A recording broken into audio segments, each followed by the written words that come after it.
So welcome friend. Today we have to see the syllabus of constitutional law. If you like this video then please share, comment and subscribe our LLB कट्टा YouTube channel. So आज हम सीखेंगे second same का constitutional third constitutional second paper है और ये paper है third. पहला पेपर कौन सा आता है? कॉन्ट्रैक्ट का, बराबर. दूसरा कौन सा आता है? मुस्लिम लॉ. और थर्ड आता है कॉन्स्टिट्यूशनल लॉ. तो आज हम पढ़ेंगे कॉन्स्टिट्यूशनल लॉ का सिलेबस. तो सबसे आज हम पढ़ेंगे सेक्युलरिज्म. सेक्युलरिज्म मतलब क्या होता, बताइए. धर्मनिरपेक्षता. धर्मनिर धर्मनिरपेक्षता, बरोबर आहे. समाजवाद नाही होणार. धर्मनिरपेक्षा. तरी विवेक सर तुम्ही त्याचं मिनिंग बघा आपल्या याच्यामध्ये जाऊन क्रोमवर जाऊन सेक्युलरिझमचं मिनिंग बघा. धर्मनिरपेक्षता होते. तर सेक्युलरिझम म्हणजे काय होते? धर्मनिरपेक्षता. तो कॉन्स्टिट्यूशनल एलएलबी के फर्स्ट सेम में हम कॉन्स्टिट्यूशन पढ़ा. तो हमने कॉन्स्टिट्यूशन में क्या पढ़ा है?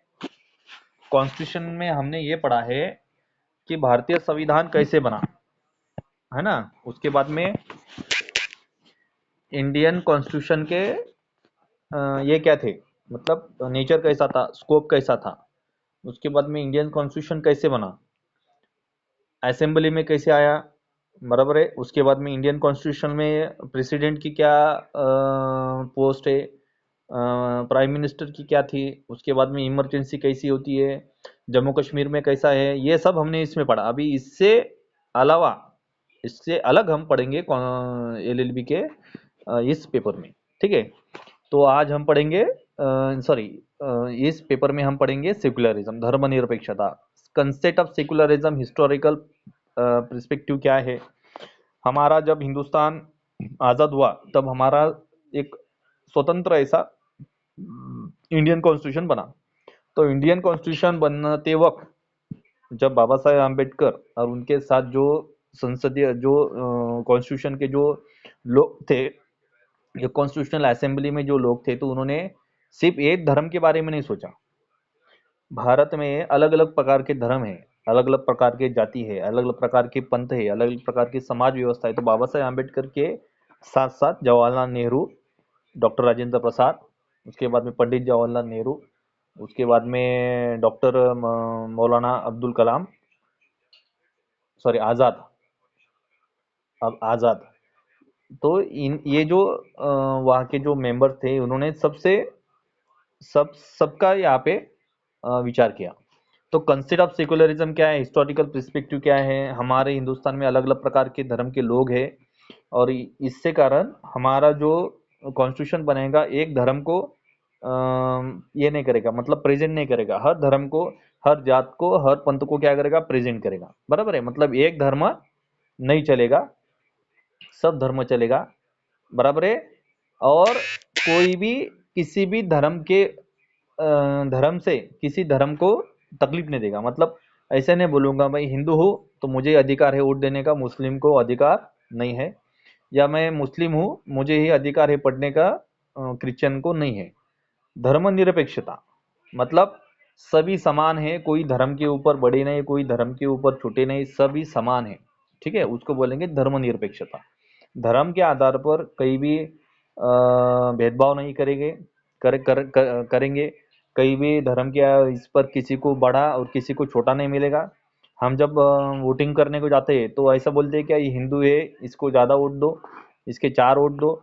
एक वोट मतलब एक आदमी को 4 वोट पकड़ो, और ये मुस्लिम है तो एक वोट को 2 वोट पकड़ो. ऐसा होता है क्या? कहीं ऐसा वोटिंग बूथ पे जाते हैं क्या कि हिंदू को इसी वोट लो, मुसलमान को वोट मत देने दो? ऐसा नहीं है. Everything, every religion is same and no any religion take a supervision power in India. कोई भी हमारे हिंदुस्तान में सुपरविजन पावर नहीं लेगा. सबको समान अधिकार है, सब समान है, सब धर्म समान है. उसको बोलेंगे सेक्युलरिज्म. और ये सेक्युलरिज्म ये जब बना, सेक्युलरिज्म जब बना तो ये धर्म का क्या किया, सबसे पहले विचार किया गया है। ठीक है, उसके बाद में इंडियन कॉन्स्टिट्यूशनल प्रोविजन क्या है, भारत के संविधान में इसके प्रोविजन क्या है, कौन सी प्रोविजन है जिसके अंतर्गत सभी जो रिलीजन है वो एक समान है, उसका प्रोविजन कौन सा है। ठीक है, freedom of religion scope, freedom of religion मतलब क्या होता बताइए, सांगा, तुम्ही सांगू शकता, सांगा विद्या मॅडम, फ्रीडम ऑफ रिलीजन।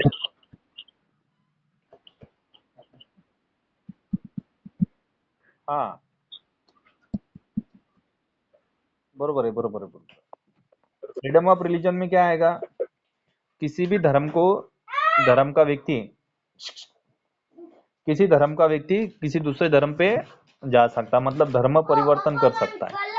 मैं अगर हिंदू हूँ तो मैं हिंदू का बौद्ध हो सकता हूँ, क्रिश्चियन हो सकता हूँ, मुस्लिम हो सकता हूँ। मैं अगर मुस्लिम हूँ तो मैं बुद्ध हो सकता हूँ। तो ऐसा क्या है, फ्रीडम ऑफ रिलीजन। उसके साथ साथ फ्रीडम ऑफ रिलीजन मतलब रिलीजन का मुझे प्रचार प्रसार करने का अधिकार है। मैं अगर मुस्लिम हूँ तो मैं मदरसे से अगर मैं करना चाहता हूँ तो मैं कर सकता हूँ, बराबर है। मैं अगर हिंदू में किससे, मैं मंदिर से मैं मेरा प्रचार कर सकता हूँ, है ना, आरती कर सकता हूँ। मैं मुस्लिम हूँ तो मैं मदरसे में जा सकता हूँ, कहीं भी मैं जा सकता हूँ, प्रचार प्रसार कर सकता हूँ। फ्रीडम ऑफ रिलीजन और उसका स्कोप, ये इसमें पढ़ेंगे हम। Religion and the state limits, ठीक है, religion and the state limits. तो धर्म है, धर्म के ऊपर, sorry, religion and the state limit. तो हमारे हिंदुस्तान में आप ऐसा देखेंगे कि हर स्टेट पे उसकी भाषाएं है। आपको मालूम है क्या, ये मालूम है कि आपको भाषा पर प्रांत रचना मालूम है आपको? हाँ भाई, हाँ जय तिकडे। हाँ, भाषा पर प्रांत रचना मतलब जब भारत का कॉन्स्टिट्यूशन बना तो जो जो जाति के लोग या जो जो बोलने वाले लोग बोली भाषा से, उनका जो वहाँ का जो ये है वो मतलब व्यवहार वैसे हो गया। जैसे कि हम देखेंगे महाराष्ट्र 1960 को, 1 मई 1960 को जब महाराष्ट्र दिन हुआ, तो महाराष्ट्र दिन के पहले उनका जो आपने इतिहास अगर पढ़ा होगा तो उसका ये मालूम है कि आपको संयुक्त महाराष्ट्र माहित आहे? संयुक्त महाराष्ट्राची निर्मिती कशी झाली, मग बेळगाव निपाणी पासून कसं वेगळं झालं, नंतर महाराष्ट्रामध्ये महाराष्ट्रामध्ये मराठी माणसाचं कसं हे वाढलं, म्हणजे मराठी माणसांना कसं एकवटलं, बरोबर आहे. त्यामध्ये प्रख्यात्रीचा काय रोल आहे हे ते, हा इतिहास तुम्ही वाचून घ्यावा, हा इतिहास सांगण्याची जरूरत नाही. पण religion and the state limits, प्रत्येकांच्या स्टेटच्या लिमिट्स आहेत.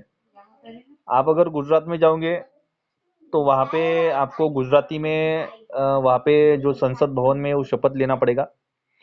वहाँ की जो ये है, मतलब कायदेशीर जो भाषा रहती है ना कोर्ट में, वो गुजराती में चलेगी और इंग्लिश में चलेगी। हमारे महाराष्ट्र में अगर बात करेंगे तो मराठी चलेगी और इंग्लिश चलेगी। कन्नाडा में अगर चले गए तो वहाँ के जो कोर्ट्स की जो है ऑफिशियल लैंग्वेज वो इंग्लिश और कन्नड़ कन्नड़ है, वहाँ पे मराठी नहीं चलेगी, है ना। तो ये सबको सिक्युलरिज्म मतलब धर्म निरपेक्षता के साथ साथ सभी भाषाओं को भी समान अधिकार है, सभी जातियों को भी समान है, सब धर्म को अधिकार है, लिमिट से, हर स्टेट की लिमिट से। गुजरात की केस अगर महाराष्ट्र में आई तो यहाँ पे मराठी में उसको प्रोसीडिंग करना पड़ेगा, बराबर है। तो ये है। उसके बाद में माइनॉरिटी राइट्स, माइनॉरिटी में कौन कौन आते हैं बताइए।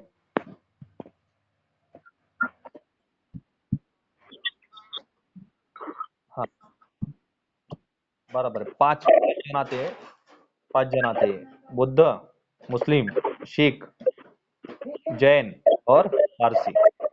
5 जन आते हैं माइनॉरिटी के इसमें। तो जब सेकुलरिज्म का जब बात हुई, भारत में सिर्फ हिंदू ही है क्या बताइए? नहीं है। जब अंग्रेज यहाँ से छोड़ के चले गए 1947 को, जब कॉन्स्टिट्यूशन अपने सॉरी जब 1947 को देश आज़ाद हुआ तो आज़ाद होने के बाद यहाँ से जो ब्रिटिश थे वो चले गए थे, बराबर है, ब्रिटिश चले गए थे। तो माइनॉरिटी में बुद्ध, सिख, मुस्लिम और जैन और पारसी, ये पांच जाते हैं।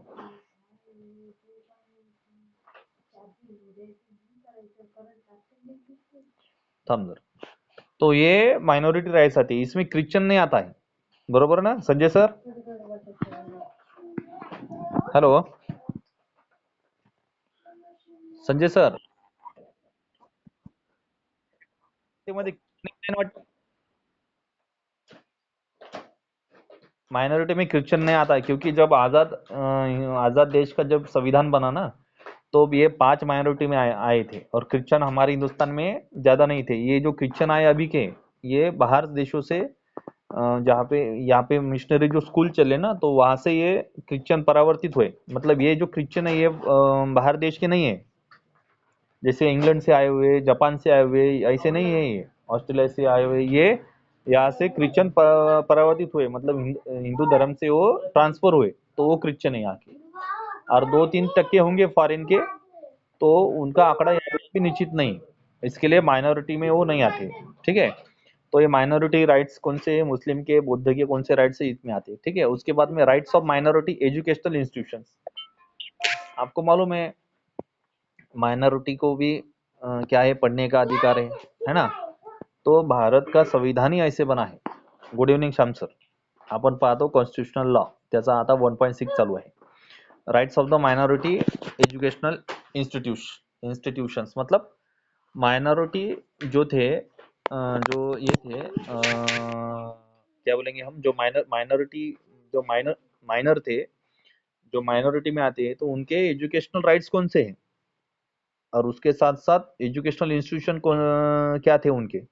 Rights of the minority educational institutions, मतलब सभी समाज के लोगों को, सभी धर्म के लोगों को एजुकेशनल इंस्टीट्यूट स्थापन करने का अधिकार है, उसके साथ साथ उसमें पढ़ने का अधिकार है, और उसके साथ साथ अपने अपने वर्ग को और अपने धर्म के बच्चों को पढ़ाने का अधिकार है, ठीक है। ये आता है सेकुलरिज्म में, ठीक है। Consider secularism Indian constitution provision, freedom of religion है, religion and the state limits है, माइनॉरिटी राइट्स है, and rights of the minority educational institution, ये आता है सेकुलरिज्म के फर्स्ट चैप्टर में, ठीक है। समझ में आया आपको, सबको समझ में आया? विवेक सर समझ में आया ना?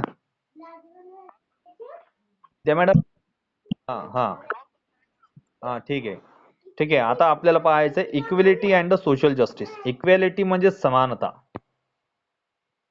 Equal in the eye of the law, न्यायाच्या दृष्टिकोनातून सगळे समान आहेत। माझ्या घरी जर 10 एकर वावर असेल तर मला न्याय भेटेल, आणि विवेक सरच्या घरी 1 एकर वावर असेल तर त्यांना न्याय भेटणार नाही, असं नाही। इक्वेलिटी टू ऑल, सर्व समान। मी जर राजा असेल तर मी मत देऊ शकतो, आणि जर तुम्ही नोकर असाल तर तुम्ही मत देऊ शकत ना, असं नाही।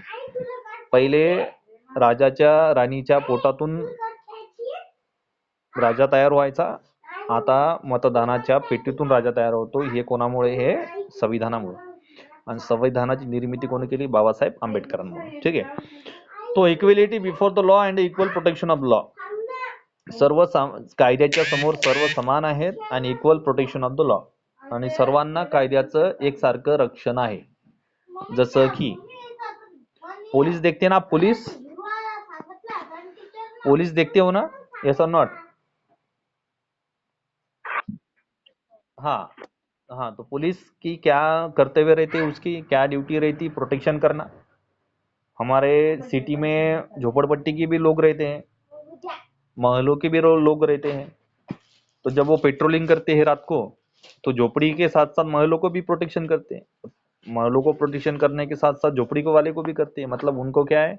Equality, equal protection of law, ठीक है। उसके बाद में इक्वेलिटी बिफोर लॉ।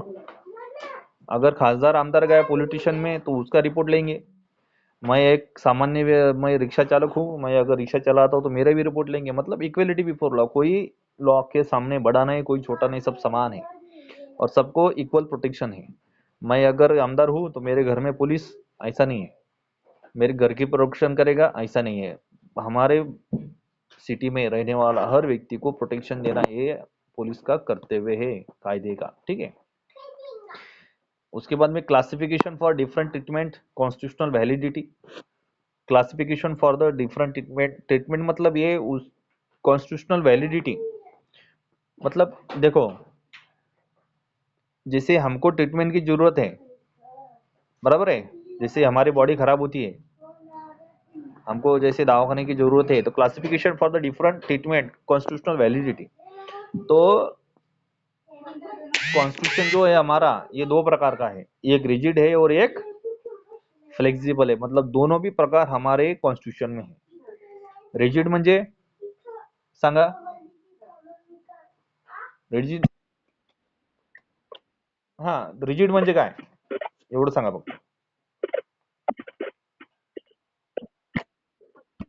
किचकट, कठीण, आणि फ्लेक्सिबल, लवचिक.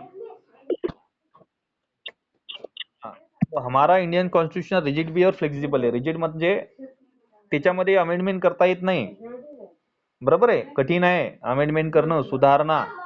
तुम्ही जर म्हणसाल पूर्ण भारतीय संविधानच बदलतो, तर तशी काही होऊ शकत नाही. परंतु परंतु कॉन्स्टिट्यूशनल व्हॅलिडिटी, त्याची काही ना काही व्हॅलिडिटी आहे, बरोबर आहे. आणि ती व्हॅलिडिटी नुसार आपल्याला काय करता येईल, त्याच्यामध्ये अमेंडमेंट करता येईल. पण त्याला सुद्धा अटी आहेत. त्याचे बेसिक कन्सेप्ट चेंज करता येत नाही. बेसिक जे मेमोरेंडम आहे त्याचं बेसिक घटना, याला धक्का लावता येत नाही, कळलं तुम्हाला. परंतु जर तिथे जर कायदा जर बदलायची गरज असेल, कंडिशन्स नुसार, लोकसभेमध्ये पारित झाल्यावर, राज्यसभेमध्ये पारित झाल्यावर, विधानसभेत पारित झाल्यावर, पहिले विधानसभा, मग राज्यसभा, मग लोकसभा, मग राष्ट्रपती, राष्ट्रपती मग जजला पाठवते, सुप्रीम कोर्टाच्या जज, मग ते पूर्ण देशामध्ये अमेंडमेंट करते. लय मोठी प्रोसेस है त्याची. अगर वहाँ पे रिक्वायरमेंट है तभी हम कॉन्स्टिट्यूशन में ट्रीटमेंट कर सकते हैं, या उसमें क्लासिफिकेशन कर सकते हैं, या उसमें कॉन्स्टिट्यूशनल वैलिडिटी हम के अनुसार उसमें अमेंडमेंट कर सकते हैं, ठीक है। हमारा इंडियन कॉन्स्टिट्यूशन ये जो है ये रिजिड है, ये बदलने वाला नहीं है। लेकिन अगर वहाँ पे जरूरत पड़ी तो उसका बेसिक कंसेप्ट को, बेसिक मेमोरेंडम को धक्का न लगाते हुए, समझ में आया ना, बेसिक मेमोरेंडम को धक्का न लगाते हुए हम उसमें क्या कर सकते हैं, बदलाव कर सकते, अमेंडमेंट कर सकते, सुधारणा, घटना दुरुस्ती. जसं की 370 कलम पहिले नव्हतं, आता 370 कलम पहिले होतं, 370 कलम हटवलं, त्यामुळे आपल्याला जम्मू काश्मीरमध्ये जागा विकत घेता येते, बरोबर ना. हेलो, जम्मू कश्मीर में हम जगह ले सकते हैं ना विवेक सर, हाँ की नाही. हा हा, हटवलं, बरोबर आहे. पहिले होतं का असं, नाही. पण ते जेव्हा, हाँ पहले नहीं ले सकते थे, लेकिन जब उसमें अमेंडमेंट हुआ, जब सुधारना हुई, तब वो चीज हुई, ठीक है। उसके बाद में तीन तलाक, तीन तलाक, तो अभी कुछ मुस्लिम्स जो ये है जूरिस्ट है, या मुस्लिम के जो एडवोकेट्स है, तो उनका कहना था कि भाई कोई कोई व्यक्ति 3 बार तलाक बोल के कैसे क्या डाइवोर्स हो सकता, बराबर है। तो उसमें घटना दुरुस्ती हुई, 3 तलाक बंद कर डाला। उसके बाद जो आरोपी था मर्डर का, मर्डर नहीं रेपिस्ट का, उसकी उम्र थी 18 साल। अभी 16 साल के लड़के भी क्राइम कर रहे, तो वो चेंज हुआ, है कि नहीं। तो ऐसा है वो, मतलब अगर जरूरत पड़ी तो हम उसमें अमेंडमेंट कर सकते हैं, लेकिन उसका बेसिक स्ट्रक्चर चेंज नहीं करना है। ओके, समझ में आपको। हाँ, तो क्लासिफिकेशन ऑफ कॉन्स्टिट्यूशन व्हॅलिडिटी आहे. अभी जेंडर जस्टिस, जेंडर जस्टिस म्हणजे लिंग, जेंडर म्हणजे लिंग, जस्टिस म्हणजे न्याय. भारतामध्ये स्त्री पुरुष समानता आहे.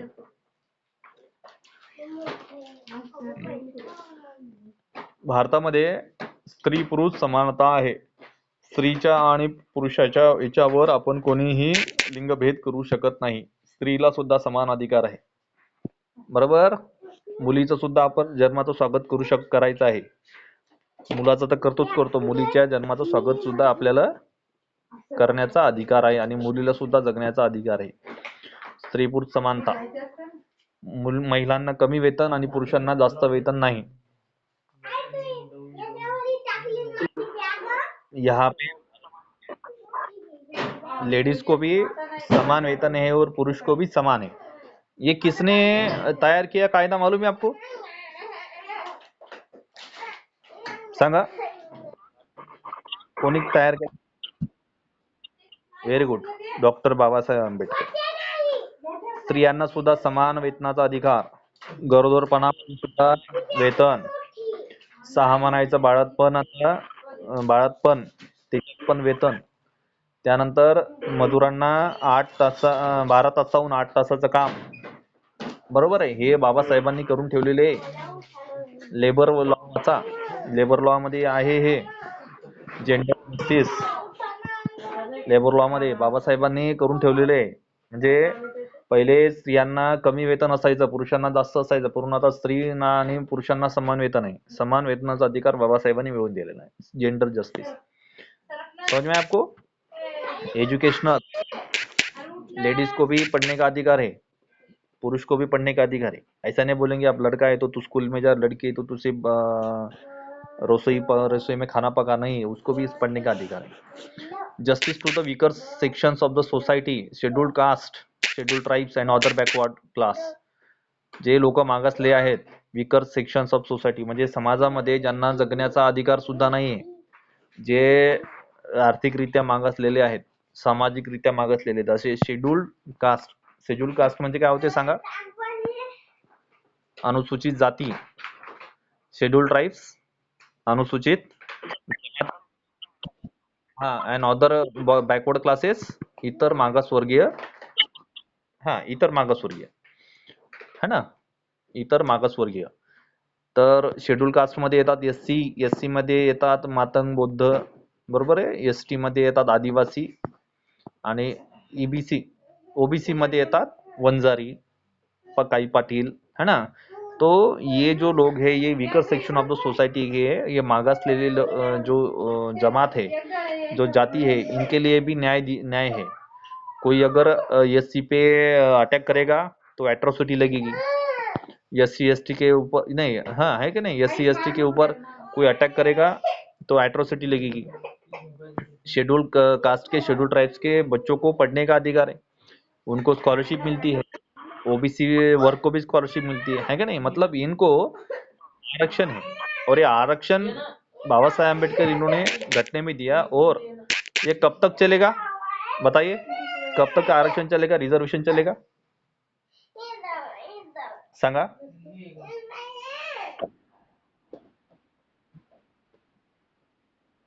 Very good. 10 साल और 5 साल के लिए नहीं है.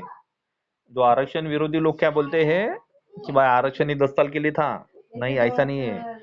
जब तक नीचे का वर्ग है, ऊपर के वर्ग के बराबरी में नहीं आएगा. बराबर है. उनका सामाजिक, आर्थिक, शैक्षणिक और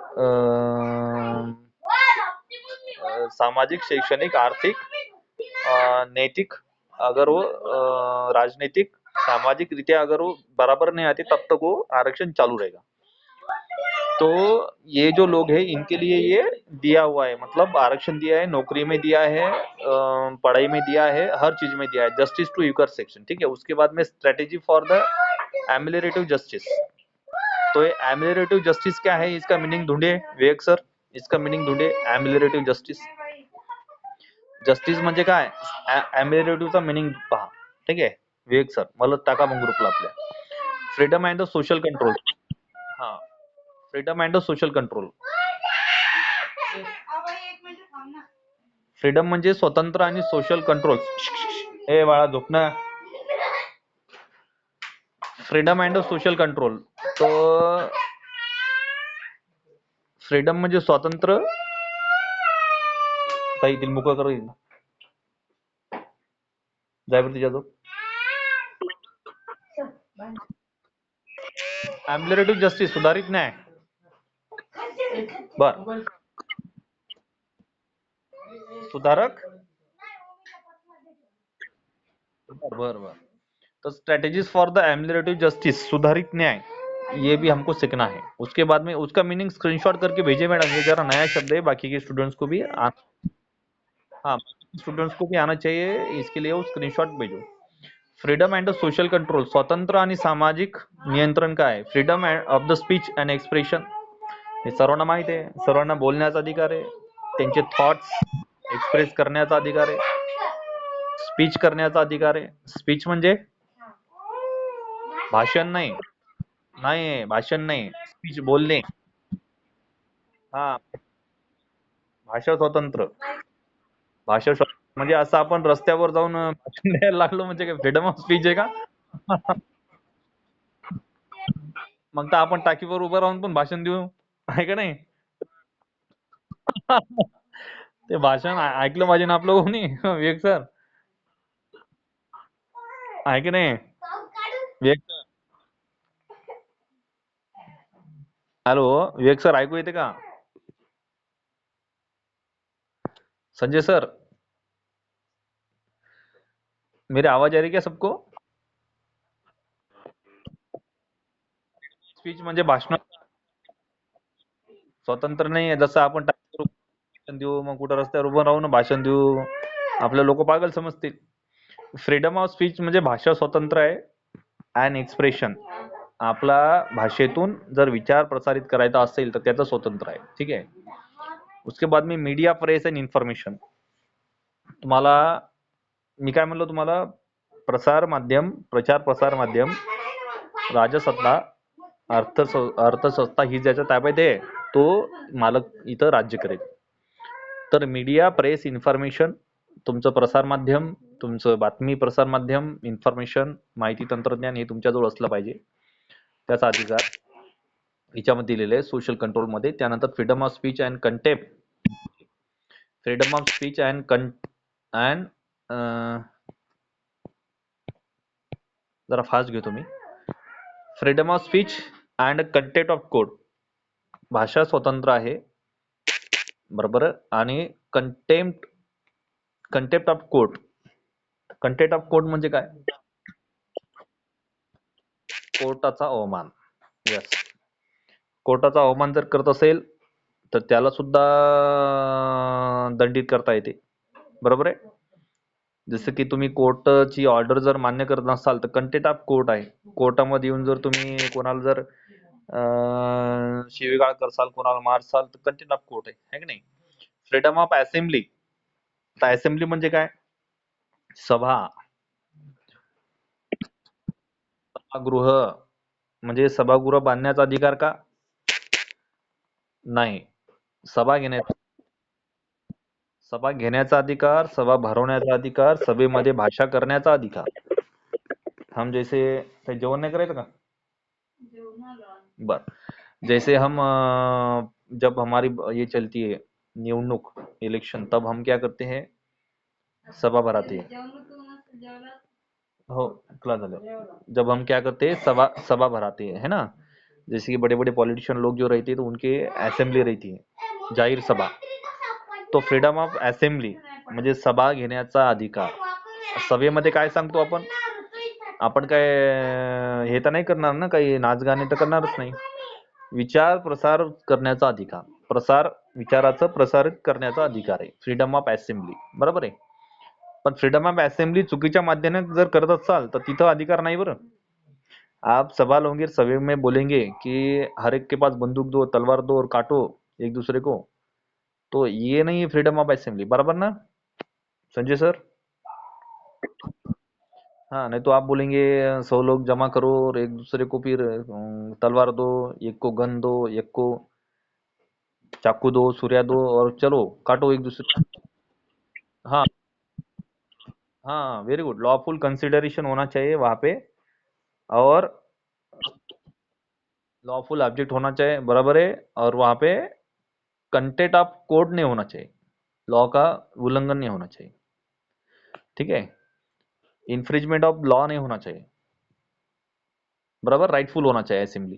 तो फ्रीडम ऑफ असेंबली है। उसके बाद में फ्रीडम ऑफ एसोसिएशन, असोसिएशन समूह, संस्था करण्याचा अधिकार, एकत्र बसण्याचा अधिकार, एकत्र बसून काहीतरी चांगलं करण्याचा अधिकार आहे असोसिएशन, समूह तयार करण्याचा अधिकार, संस्था तयार करण्याचा अधिकार। Freedom of the movement, movement म्हणजे हालचाल करणे,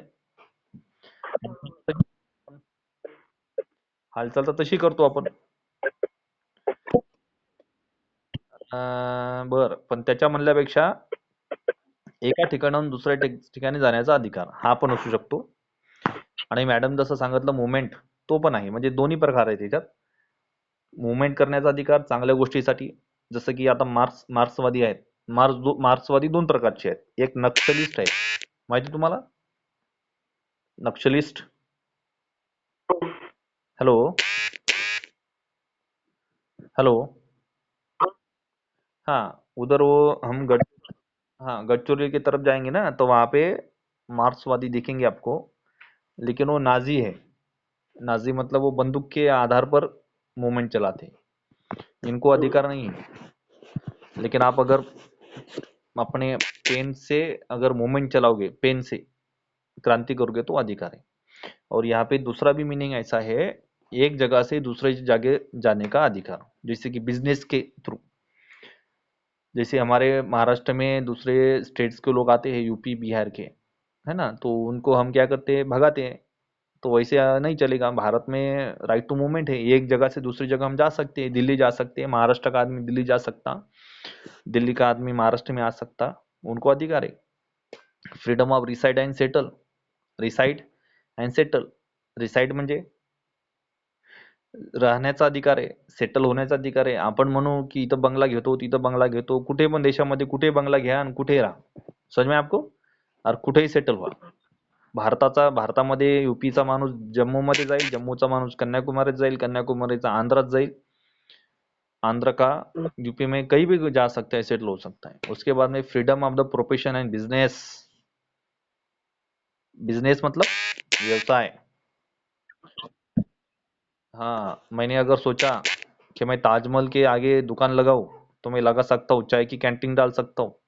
ऐसा नहीं बोलेंगे यार कि ताजमहल होटल के सामने तुमने कैसा डाला, मेरा अधिकार है, मैं टपरी डालूं या गुटखा बेचूं या कुछ भी बेचूं, right to freedom of the profession. उसके साथ साथ बिजनेस प्रोफेशन, जैसे कि अभी प्रोफेशन है फिल्म का, क्रिकेटर का, पॉलिटिशियन का प्रोफेशन है वो, है ना। एक्टिंग करना, डांस करना, सिंगिंग करना, पिक्चर निकालना, ये प्रोफेशन है। उसके साथ साथ पॉलिटिशियन बनना ये प्रोफेशन है, बिजनेस करना ये प्रोफेशन है, समझ में है ना। उसके बाद में property from fundamental right to constitutional rights, property fundamental rights to constitutional right, property लेने का अधिकार है, बेचने का अधिकार है, ये हमारा फंडामेंटल राइट्स है, कॉन्स्टिट्यूशन ने दिया हुआ, है ना। प्रॉपर्टी हम बेच सकते हैं, ले सकते हैं, खरीदी कर सकते हैं, बेचना नहीं है तो रख सकते हैं वैसी के वैसी, ठीक है। तो ये इक्वलिटी एंड सोशल जस्टिस में हमने पढ़ा, फ्रीडम कौन कौन से है, स्ट्रेटेजी कौन कौन सी है, जेंडर इक्वलिटी कैसी है, क्लासिफिकेशन कैसे होता है, इक्वलिटी कैसी है, ये हमने इसमें पढ़ा, ठीक है। ये समझ में आपको, यस और नॉट? हाँ, ठीक आहे। आता समोर घेऊया आपण unit number 3, personal liberty. Liberty म्हणजे सर्व धर्म समभाव, बरोबर, स्वतंत्र। आणि सेक्युलरिझम म्हणजे धर्मनिरपेक्षपणा, है ना। लिबर्टी म्हणजे काय होते दिसतंय, स्वतंत्र। आणि हे कशाला म्हणतात मग सर्व धर्म समभावाला, सेक्युलर। बर, मेरी सिस्टर है, ग्राम सेवक है वो, अभी आई हो मेहमान, मेरी दो सिस्टर वकील है। देखो, पर्सनल लिबर्टी म्हणजे स्वातंत्र्य, ठीक है, वैयक्तिक स्वातंत्र्य, rights, right of an accused, right of an accused, double jeopardy, self incrimination, retrospective punishment, right to life and personal liberty, meaning scope and limitation, prevention, detention and constitutional policy. Accused, accused म्हणजे होते आरोपी, हा, तर मग आरोपीचे काय अधिकार आहेत ते personal लिबर्टीला आपल्याला शिकायचं, वैयक्तिक अधिकार आहेत. डबल जिओ पार्टी,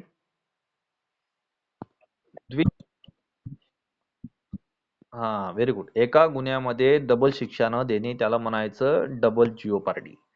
जसं की मला जर चोरी करण्यात जर एकदा शिक्षा भेटली असेल तर मला त्या शिक्षामध्ये पुन्हा मला शिक्षा होऊ शकत नाही. पण मी पुन्हा चोरी केल्यावर पुन्हा होईल बरं. मी चोरी केली, चोरी करून मग मी जेलात गेलो 2 महिने, तिथून आलो बाहेर, पुन्हा चोरी केली, मग माझं नाही म्हणा एकदा चोरी केली ना मी 2 महिने जाऊन आलो ना, असं म्हणू का आपण मग? नाही. मी एकदा चोरी केली आणि एकदाच मी जाऊन आलो, पण मी घरी बसलो आणि चोरी झाली मला.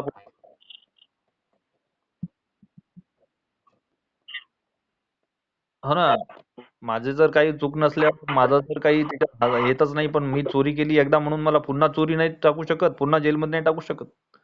डबल जिओ पार्टी एक. ठीक है. उसके बाद में self incrimination. Incrimination means what? Anybody from the class? Incrimination, आपली डिक्शनरी गायब झाली याच्यातली. इन्स्क्रिमिनेशन मतलब क्या होता, ढूंढिए.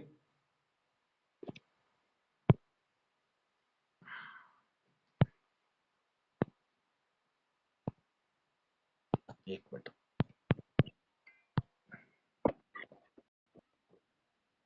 काय? आरोप लावणे. बर. दोषी ठहराना, दोषी लगाना, दोष ठहराना, अभियोग लगाना. हम्म. दोषी ठरवणे, बरोबर. दोष लावणे किंवा दोषी ठरवणे त्याला म्हणायचं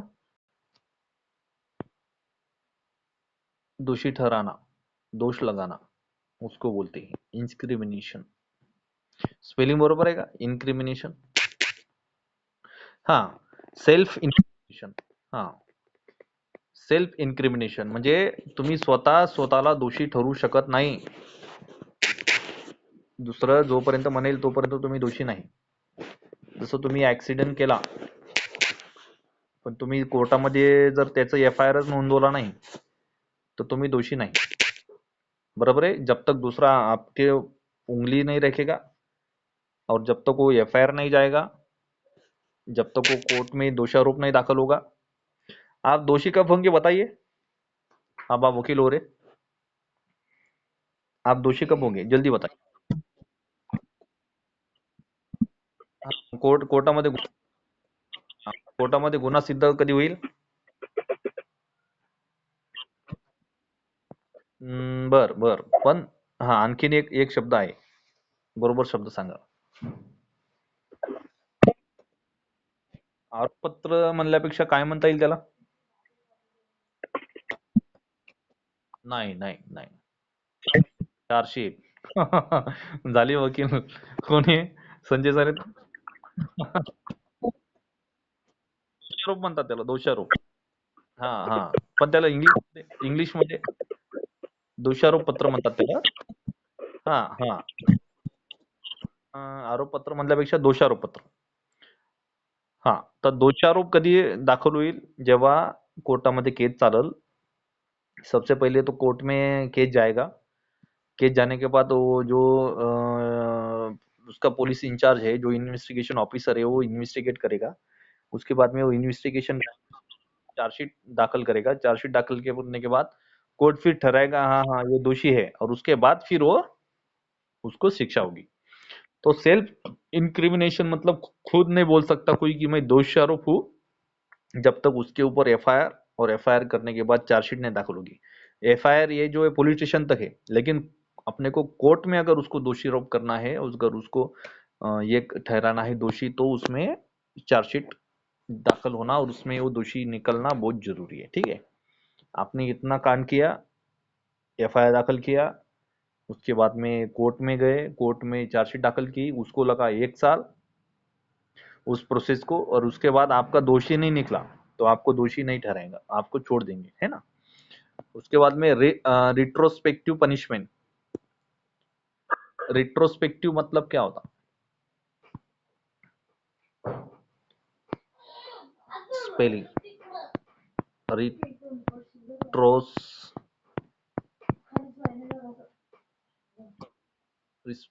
हाँ, पूर्वव्यापी,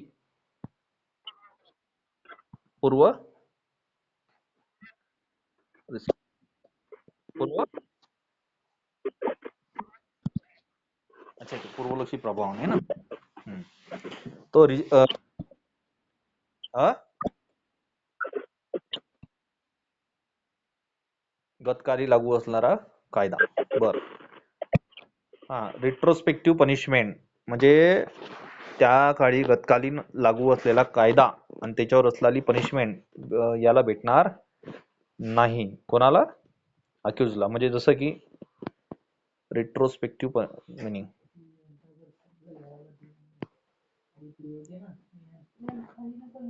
एक मिनिट काय म्हणलं मॅडम? गतकालीन असलेला कायदा है ना. जैसे कि पुराने, अभी से 100 150 200 साल पुराने की बात है. कोई अगर गवर्नमेंट के खिलाफ अगर बोला तो उसको डायरेक्ट फांसी देते थे लोग, ब्रिटिश. मालूम है आपको? नहीं तो काले पानी की शिक्षा. अभी हमने सरकार के खिलाफ अगर कोई भी आंदोलन किया, जन आंदोलन किया, तो हमको काले पानी की शिक्षा है क्या अभी, या फांसी देते हैं क्या? पहले तो डायरेक्ट फांसी देते थे. हमने कुछ गवर्नमेंट के खिलाफ बोला तो फांसी, है कि नहीं? तो अभी ऐसा नहीं है. रिट्रोस्पेक्टिव पनिशमेंट नहीं है. गतकालीन जो है वो पनिशमेंट नहीं है. अभी पनिशमेंट कम हो गई है कि नहीं? इतनी भी हार्ड अभी पनिशमेंट नहीं है. जैसे कि फटके मारने की है क्या अभी? फटके मार फटके, चाबुक के फटके रहते थे. सब गांव के सब जो लोग थे ना, उनके सामने वो मारते थे सभी. हाँ, कोड़े कोड़े. हाँ, और एकदम मुगल काल की भी नहीं है. हाथी के पैरों के नीचे देना, फेंक देना कहीं है कि नहीं? हाँ, गट गट से फेंक देती नीचे. हाथी के पैर नीचे दबा कुचा के मारती थी. ऐसा नहीं अभी. गतकालीन पनिशमेंट नहीं है, और वो पनिशमेंट नहीं मिलने का भी अधिकार है. ठीक है. उसके बाद में right to life and personal liberty, meaning, scope and limitation. तो वैयक्तिक स्वातंत्र्य आणि जीवना, राइट टू लाइफ, जगण्याचा अधिकार आहे. बराबर है. आपने ये देखा ना, एनो इथुनशिया देखा क्या आपने? इथुनशिया टॉपिक था. इथुनशिया. हाँ. अनुराधा, क्या नाम है? अरुंधति, क्या नाम है? अनुराधा, अरुणा शानबाग. यस. तो अरुणा शानबाग में क्या हुआ? उसको कोर्ट ने रिजेक्ट किया. उसकी जो ये थी न, दोस्त थी. क्या नाम है उसका दोस्त का? कुछ तो मिसेस थी, मैंने वो पढ़ा ना. तो उसके दोस्त ने कोर्ट में अपील डाली थी कि भाई ये अरुणा शानबाग के केस में उसको राइट टू डाई दो. बराबर है. लेकिन कोर्ट ने क्या बोला? वो जिंदा रह सकती है क्योंकि वो मूवमेंट कर सकती है, वो हलचल कर सकती है, वो रिस्पॉन्स दे सकती है. तो राइट टू लाइफ, उसको जिंदा रहने का अधिकार है ना. अगर मुझे लगा कि मैं आज सुसाइड करूं, और सुसाइड में अगर मैं बच गया, तो मेरे के ऊपर ही केस चलती है, क्योंकि राइट टू लाइफ, मुझे जिंदा रहने का अधिकार है, कैसा ही भी रहो, लेकिन जिंदा रहने का अधिकार है. उसके बाद में पर्सनल लिबर्टी मतलब वैयक्तिक स्वतंत्र है. इसका मीनिंग, स्कोप एंड लिमिटेशन क्या है, इसमें हम पढ़ेंगे. इसका मीनिंग क्या है, स्कोप क्या है, लिमिटेशन. ठीक है. उसके बाद में preventive detention, right of an accused, right to life and personal liberty. म्हणजे आरोपींना जगण्याचा अधिकार आहे. बरोबर आहे. जगण्याचा अधिकार म्हणजे कसं? त्यांना तुम्ही कसंही मारू शकता का अडमधडम? नाही. जर तुमचा पीसीआर निघला तरच तुम्हाला फटके बसतात. पीसीआर जर निघला नाही तर फटके बसत नाही. अभी जो ये मुंडे की जो मुंडे सॉरी, ये जो केस था ना अभी संतोष देशमुख का, वो सब पीसीआर निकले वाले हैं. उनको बहुत मारे, दररोज मारे उनको. और दरजमार होने के बाद वो बात बता रही है ना। उसके बाद में पर्सनल लिबर्टी, वैयक्तिक अधिकार आहे, वैयक्तिक स्वातंत्र्य आहे, जसं की म्हणजे तुम्ही कुठेही फिरू शकता जेलामध्ये असं नाही, पण तुम्हाला जर शिकण्याचा अधिकार असेल, शिक्षण घेण्याचा अधिकार, तो तुम्ही घेऊ शकता, बरोबर का नाही विवेक सर? हेलो, मेरी आवाज आ रही सबको? हाँ। पंडित जवाहरलाल नेहरू जब जेल में थे तो उन्होंने किताब लिखी, फ्रीडम ऑफ इंडिया, बरोबर ना? हाँ। Pandit Jawaharlal Nehru freedom of India लिखे। हाँ।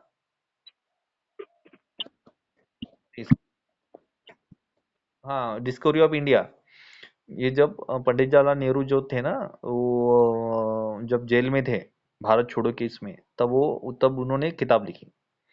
उसके साथ साथ शहीद भगत सिंह भी जब जेल में थे तो उन्होंने भी किताब लिखी है, और वो न्यूज़पेपर भी पढ़ते थे और न्यूज़पेपर पढ़ने का अधिकार था, लेख भी लिखते थे।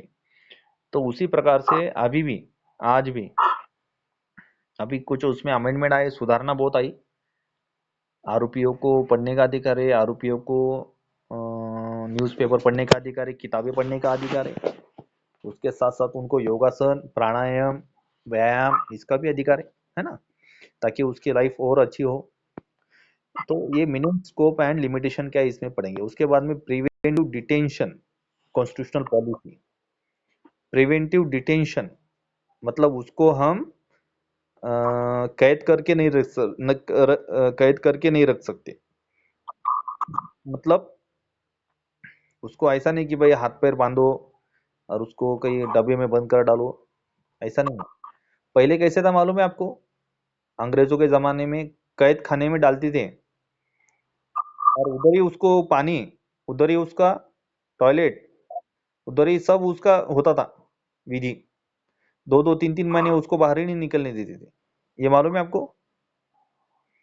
जब काले पानी की शिक्षा हुई, जब स्वतंत्र हुई सावरकर इनको, और उनके साथ साथ जो लोग थे, तो उनको काले पानी की सजा मतलब एक कोठड़ी में बंद, 1-1 साल 2-2 साल, उधर ही उनका सब नहाना धोना खाना पीना सब वही होता था। तो उसको बोलते डिटेंशन, बराबर है। लेकिन प्रिवेंटिव मतलब रोकना। ऐसा वो जानवर नहीं है आप उसको जानवर के जैसा बिहेव करो, ये बोला है बात, कॉन्स्टिट्यूशनल पॉलिसी उनका, वो संवैधानिक पॉलिसी उनकी, ठीक है। उसके बाद में हाँ, ये समझ में आपको पर्सनल लिबर्टी, आपकी उसकी कौन कौन, डबल जीओ है, सेल्फ इंक्रिमिनेशन है, रिट्रोस्पेक्टिव पनिशमेंट है, राइट टू लाइफ है, और प्रिवेंटिव डिसीजन, ठीक है। समझ में आपको? यस और नॉट? हाँ, सबको समझ में आया? हाँ। आता आपल्याला शिकायचं fundamental rights and directive principal. Fundamental म्हणजे मूलभूत, राइट्स म्हणजे अधिकार, and directive principal, directive principal क्या है? पहले पढ़ेंगे directive principles, directions for social charge. हाँ। हाँ, फंडामेंटल राइट म्हणजे मूलभूत अधिकार, आणि डायरेक्टिव्ह प्रिन्सिपल म्हणजे मॅडम,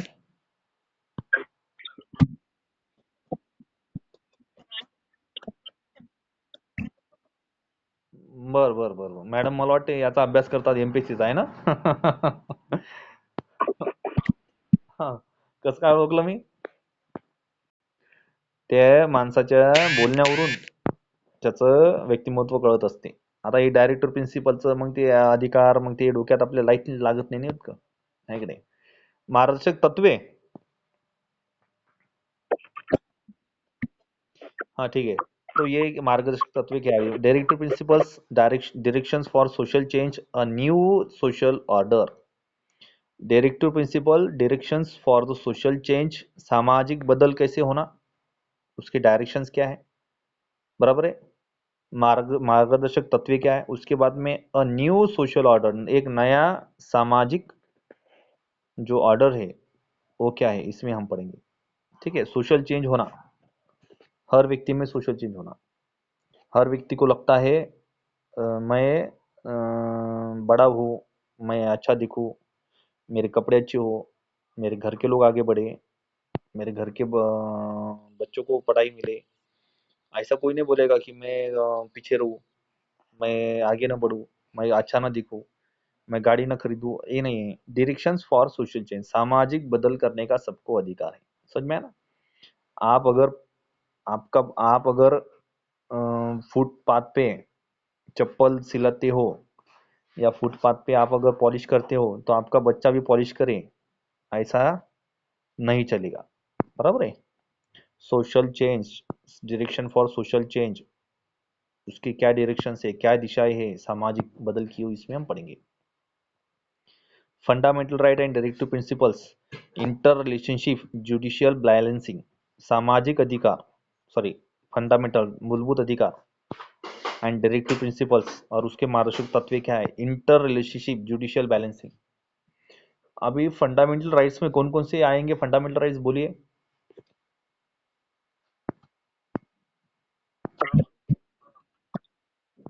हाँ, ये ऊपर के जो आएंगे ना, हाँ, ये ऊपर के जो आएंगे ना, ये freedom, right to freedom, right to speech, assembly, association, movement, reside, ये सब आएंगे जाएंगे फंडामेंटल राइट्स में। उसके साथ साथ तो एजुकेशन का आएगा, बराबर है? राइट टू इंफॉर्मेशन का आएगा, आरटीआई का। राइट टू एजुकेशन का आएगा अभी, बराबर है? राइट टू इंफॉर्मेशन का आएगा, बराबर है? उसके बाद में राइट टू हेल्थ का आएगा, राइट टू स्पीच, ये तो आया छाया। इसके बाद सभी जो मूलभूत अधिकार है, right to stay, right to live, right to life, right to build a house, ये सभी जो मूलभूत अधिकार है वो इसमें आएंगे, जो जो हमको आवश्यक है। उसके बाद में डायरेक्टिव प्रिंसिपल, मार्गदर्शक तत्व, inter relationship, judicial balancing. Judicial balancing मतलब, आपने इसके पहले देखा होगा, एक न्याय देवता है, उसके हाथों पे तराजू है। हाथों में तराजू मतलब जुडिशियल बैलेंसिंग। दोनों को समान अधिकार, बराबर है? एक से कम नहीं और एक से ज्यादा नहीं, समान। हम कोई भी चीज खरीदते हैं, तो तराजू कोई आगे पीछे, आगे नीचे होता है क्या? समान। 2 किलो का टमाटर लेना है तो 2 किलो का ही वजन डालता है, 1 किलो का डालता है क्या वो? हेलो? नहीं। तो उसी प्रकार से अगर किसी ने मर्डर किया, तो उसको 1 महीने की सजा देती है क्या? मर्डर किया तो कितनी कितने साल की सजा होगी, बताइए? एक 14 साल की, बराबर है? एक तो लाइफ इम्प्रिजमेंट रहेगा, आजीवन कारावास, नहीं तो 14 साल की शिक्षा। तो उसको बोलेंगे जुडिशियल बैलेंसिंग। जो कुछ भी उसने का क्राइम किया या उसने टॉर्ट किया, तो उसी प्रकार से उसको वहां पे कॉम्पेंसेशन है, कंसिडरेशन है, बराबर है? मतलब जुडिशियल बैलेंसिंग। अभी न्याय देवता का जो ये है, वो तराजू हटाया, अब क्या आया हाथ में? तलवार आई। नहीं, तलवार तो पहली थी। एक संविधान, संवि- संविधान की बुक है, दूसरा कुछ ये हाथों में, दूसरा कुछ तो है ना मैडम? अभी तराजू,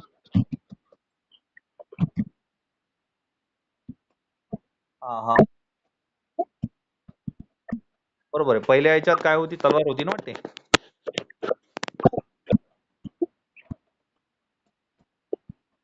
हाँ हाँ, बरोबर बरोबर है, बरोबर है। तो अभी जो है वो इंडियन कॉन्स्टिट्यूशन के जो न्याय देवता है, हमारे भारतीय न्याय देवता, उसके हाथों में, एक हाथ में संविधान है, एक हाथ में तराजू और साड़ी है, उसके साथ साथ बिंदी है ना? तो हमारी न्याय देवता है। तो हाथों में तराजू रहने का क्या उद्देश्य है, और हाथ में संविधान लेने का क्या उद्देश्य है, बताइए? और आंखों से पट्टी हटाने का भी क्या उद्देश्य है? एमपीसी में पूछा गया है, बताइए? बताइए फटाफट, टाइम है अपने पास। हम्म,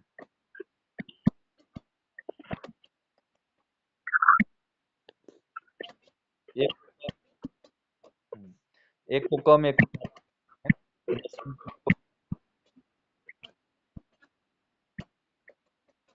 हम्म, हम्म,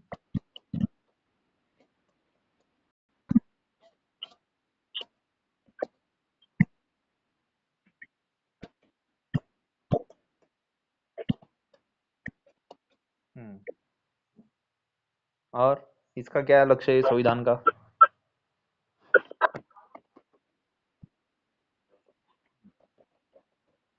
बर, और इसका क्या है? आंखों से पट्टी हटाने का पता है क्या मैडम ने? और ठीक है, तराजू का क्या उद्देश्य है? बर, बरोबर आहे. Equality before law, yes. Before law, ये जो सेक्शन हमने पढ़ा ना अभी, इक्वेलिटी बिफोर लॉ, इसके पहले यही है वो. राइट, इक्वेलिटी बिफोर लॉ म्हणजे समानतेचा अधिकार. और आंखों से पट्टी हटाने का एक उद्देश्य ये है, पारदर्शकपणा. पारदर्शकपणा म्हणजे मी कायद्याच्या कचाट्यातून सुटलं नाही पाहिजे याची विश्वासार्हता लोकांच्या मनामध्ये तयार होणे, त्याला म्हणायचं पारदर्शकपणा. डोळ्यासमोर, फेस टू फेस तुम्ही म्हणसाल ना मग घरी गेल्यावर की बा याला कमी भेटलं आणि हे मग न्यायाधीशाच्या जवळचं आहे, हे त्या वकिलाच्या जवळचं आहे, हे त्या जजचा भाचा आहे, हे जजचा पोरगा आहे म्हणून त्याला सोडलं, तसं नाही. न्यायाच्या दृष्टिकोनातून सर्वांना एक समान पाहणं, पारदर्शकता ठेवणं आणि ते लोकांच्या समोर ठेवणं. बरोबर आहे. उघड्या डोळ्यांनी लोकांनी पाहिलं पाहिजे की हे बरोबर आहे. पहिले डोळ्यावर पट्टी होती त्यामुळे न्याय न्याय मिळत होता. आपण काय म्हणत होतो की हे अंधा कानून आहे. आहे की नाही? ये अंधा कानून है. रजनीकांत का गाना. नहीं, रजनीकांत नहीं, अमिताभ बच्चन का गाना है कि नहीं? अभी अंधा कानून नहीं बोलेगा, अभी क्या बोलेगा? हाँ, जगा हुआ कानून बोलेंगे अभी. पहले अंधा था, अभी उसको आंखें आ गई, तो ऐसा बोलेंगे. ठीक है. हाँ, ये भी बराबर है. दीपमाला मैडम, आपका भी सही है, संजय सर का भी सही है. ठीक है, और सबका सही है. और संविधान का एक मतलब है कि संविधान के ऊपर चलेगा, supervision power is the constitution. Supervision book is the constitution. Neither another book beyond the constitution, including your Quran, your Gita, your Bible, your Guru Govinda Sahib, or etc. Constitutional is a supervision book in India. Super power book in India. Bharat में सबसे बड़ा किताब अगर होगा और सबसे बड़ा अगर न्याय देने का अगर बुक्स होगा तो कॉन्स्टिट्यूशन है. ठीक है. हाँ, उसके बाद में कॉन्स्टिट्यूशन. और ये साड़ी का भी एक साड़ी का भी एक है. साड़ी का क्या बोले बताओ?